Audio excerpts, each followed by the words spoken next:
Hey, it's Chris here. Have you heard about OpenClaw? It's taking the AI industry by storm, and I've been a little bit curious to try it myself. Now, just in case you're getting up to speed, OpenClaw is an AI personal assistant that actually performs actions for you on your computer, just as if you were sitting there. Things like sending off emails, managing your calendar, coding, or doing research. And you can tell it to do these things no matter where you are because you interact with it through a chat app like WhatsApp or Telegram, just like you would a real personal assistant.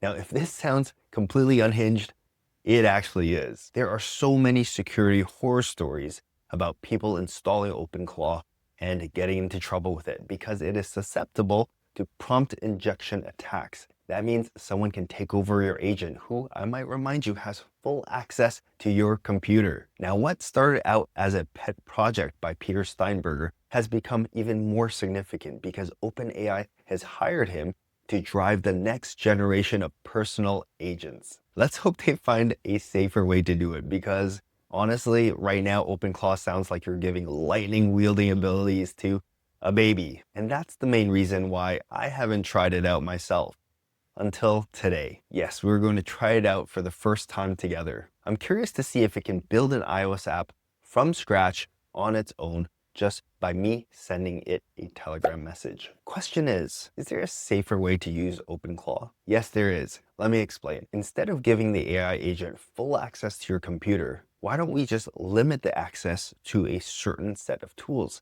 And furthermore, limit what it can do with those tools. And we can do this through MCP. Yes, Model Context Protocol, or MCP for short, lets us specify which tools are available and what you can do with those tools. That way, for example, you can give your AI agent access to your Gmail to send an email, but not to delete everything. When it comes to MCP, there's no one I like better than Zapier because they have integrations with over 8,000 apps, and they've been securely handling these integrations for over 15 years. So chances are the apps that you already use, Zapier can help you set up an MCP with them. They are the sponsor of today's video, and their MCP service is the perfect way to use OpenClaw in a more secure way. You can easily set up an MCP server through their web interface, no technical expertise required. You specify which tools you want, what you can do with them, and you're off to the races. Best of all, even on a free Zapier plan, you can set up and use MCP. Visit the link in the corner or in the description below the video to visit Zapier MCP and get started. Okay, and now for the moment that you've all been waiting for. Let's see if OpenClaw can build an iOS app on its own. I'm not about to run OpenClaw on my main machine, which is where I'm recording this. Instead, we're going to use a virtual machine, which if you've never heard of it, think about a sandbox and a Mac OS running inside that sandbox. And that's where we're going to install OpenClaw. Now, UTM is a piece of software that allows you to do that. There are other pieces of software. Shout out to Creator Magic for mentioning UTM because I didn't know about that. So here we're going to create a new virtual machine and we're going to choose virtualize and we're going to choose a pre-configured Mac OS 12. And leave it at default settings to see what happens. I haven't done this before. I'm going to hit continue. And the storage is fine, and we are going to save it. All right, so now it's finally finished setting up my virtual machine. All I have to do is click this play button and confirm that, yes, I do want to install macOS. And it's going to take a couple of minutes to install it, and then we're going to see a fresh, brand new macOS desktop. And now I'm running this virtual Mac in a sandbox on my actual Mac. My next step is to set up the tools that OpenClaw is going to need in order to build that iOS app. So it's going to need Xcode and it's going to need Claude. And then after all the tools are set up, we're going to install OpenClaw. Okay, change of plans. It turns out that on a virtualized Mac, you cannot log in to the Mac App Store, which means that I need another way to get Xcode.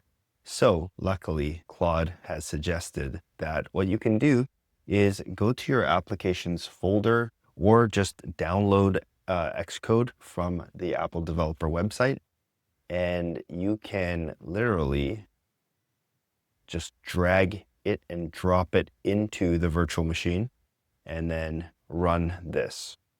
Okay, it turns out that you cannot just drag and drop files into your virtual machine. This is the first time we're doing it, so we are experimenting. What you have to do is set up a shared folder. Okay, so we are going to go, let's go to downloads, And then let's set up a shared folder. So we're going to create a new folder. Just going to say shared with shared UTM. And I'm going to go ahead and put my Xcode, I'll probably duplicate it. It's a 12 gig file. Okay, so I've got my Xcode copy here. Let's move it over to my shared folder. And then in here, I'm going to highlight my virtualized Mac. I'm going to click on the settings icon, go to sharing, and add the shared folder, which I just set up. So it's in downloads, shared UTM. Let's click open and let's hit save. All right, so my Mac is back up, and in my virtualized Mac, in the Finder, you're going to see my shared files. There's the shared folder and there's the app. So let's try to move this into the applications folder here. Actually, I can just drag and drop it from here to here. Let's do that. Okay, and then is it right here? Wait a minute, that's just an alias. Okay, so let's try to fix this. In order to actually move the file, you need to hold down Command and drag and drop. That actually moves the file instead of creating an alias. Now let me delete the alias here. And if I go back to my virtualized Mac, let's go ahead and delete the alias that I dragged into there. Let's go into my shared files. Hopefully I see it reflected.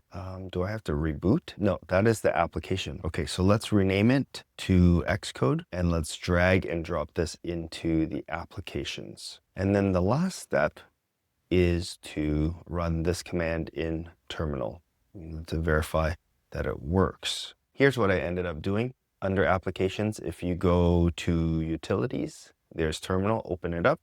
And then I just typed in the commands that Claude Code gave me. First this, so you're not able to copy and paste between host and virtual machine. At least it didn't work for me. So I had to type this out, press enter, and then I typed this one to verify the build. And then it started extracting Xcode. Okay, now Xcode has installed iOS SDK and we're getting closer and closer. So next step is to launch Safari and let's install Claude Code. We are going to do this through terminal and we are going to do this. Go ahead and install that. All right, and now it's installed. So just to make sure you don't get confused, always double check in the terminal window up here if this is your host machine's name or your virtual machine's name. Don't be typing in the wrong commands into the wrong terminal. Okay, so it is installed. Let's run that. Oh, it is not yet in our path to do this.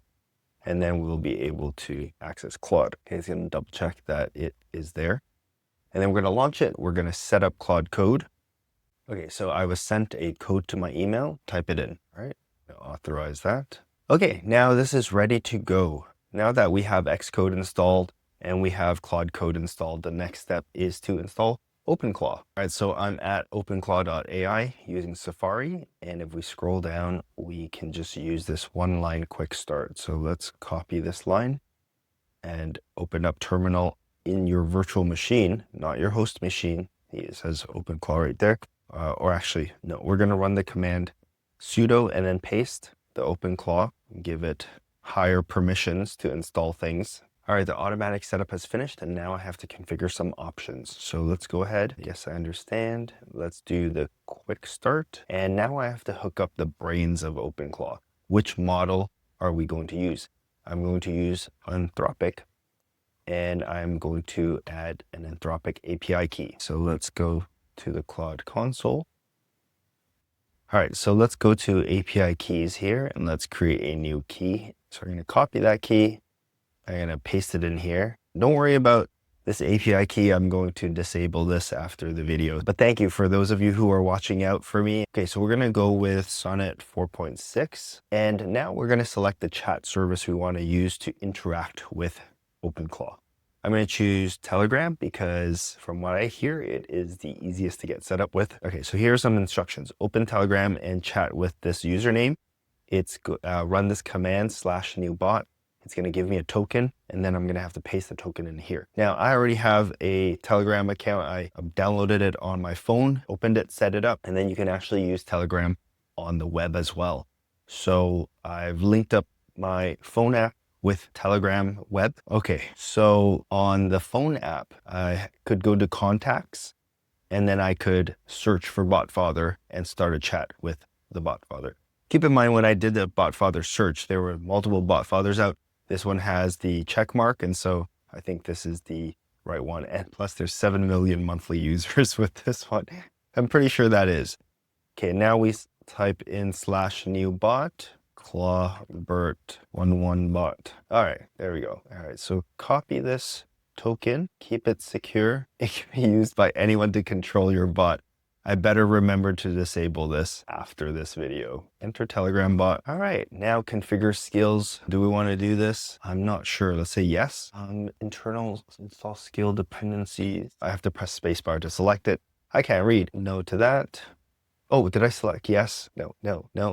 Enable hooks. I'm going to also skip that for now. You have to press space to select it and allow that. How do you want to hatch your bot? Hatch in TUI. Your credit balance is too low. It finally works. So initially when I loaded my Anthropic account with $5, it was not enough. I had to up it to $25. What should I call you?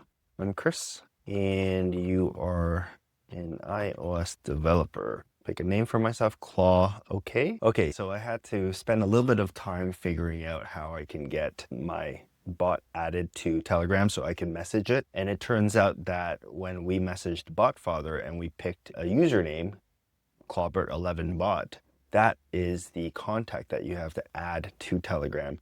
And furthermore, when you try to message it, it'll tell you that access isn't configured and you have to paste in this code. And what you actually have to do is type in OpenClaw, approve, pairing, Telegram, and then the code that they give you.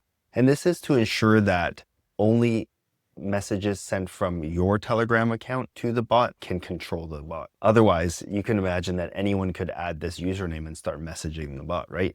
So that is important. Okay. Now we're finally all set up. I'm going to imagine that I am somewhere that I'm not in front of the computer. So I'm going to type into Telegram, hey, can you use Claude Code to build an iOS app for me? And I'm seeing it come back in my chat. You can see it there on the screen. All right, starting from scratch, we're going to build the thing that every beginner tutorial does, to do app with app storage for persistence.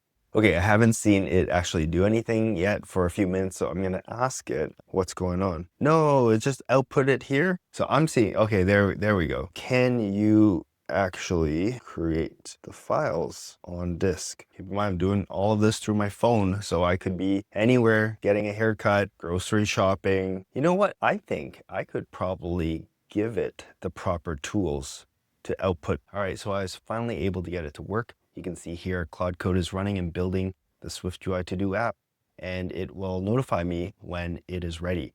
What I had to do was go to the Web UI dashboard, and by default, the agent is on the messaging profile, which does not give it access to run shell commands or read or write files or anything like that. And so I had to change it to give it these permissions. I had to toggle these on and hit save, and now it's able to run commands. Keep in mind, the more access you give this agent, the more damage it can do to your computer. But that's why we're running this in a sandbox. Okay, so it seemed to get stuck, and I had to prod it a bit and keep asking it, what's happening? It didn't actually come back. Then it told me it was finished and that I can find it here. So if we go into the virtual machine, and we go into projects here, sure enough, there is an app here. Now, this isn't the most useful use case is because Claude Code does have other ways to remotely execute it already, but I think it was a fun little way to explore OpenClaw and to see what it can do. Perhaps social media research or content creation 24/7, right? The security stuff is a genuine concern that can be mitigated using MCP. Again, it's a reminder that Zapier is the sponsor of this video. Zapier MCP has access to thousands of tools, and by using MCP, we don't have to give this AI agent full access to all of our API keys and all of that stuff. It'll just access the tools through MCP, and we can have those integrations and those keys stored safely on Zapier's side instead. All right, so it was pretty slow trying to run this project inside my virtualized macOS because it was like virtualization inception. Xcode's trying to virtualize an iOS simulator inside a virtual macOS. Anyways, I ended up moving the project out to my main computer and running it that way. So this is what OpenClaw using Claude code built for me just from sending a Telegram message. Okay. I was about to say it doesn't work. Milk. Always running out of milk, coffee beans, and creamer. Works, I think. Pretty simple app though. In future videos, we'll explore this a bit more. All right, so I'm pretty happy with the results. It's quite the pain to set up, but once we got it going, I mean, pretty cool, right? So if you're going to try OpenClaw, do be careful and don't install it on your main computer. Use a virtual machine like you saw today, or use a spare computer if you have one lying around. Even so, be careful about letting it go unmonitored for too long because it can get caught in loops and rack up those API costs.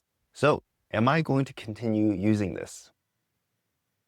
Maybe to do some market research through MCP, or monitor social media, or monitor industry news, but nothing meaningful because I still don't quite trust it yet. How about you? Have you used OpenClaw before? What do you think about it? Let me know in the comments below. All right, thanks for watching. I'll see you in the next video.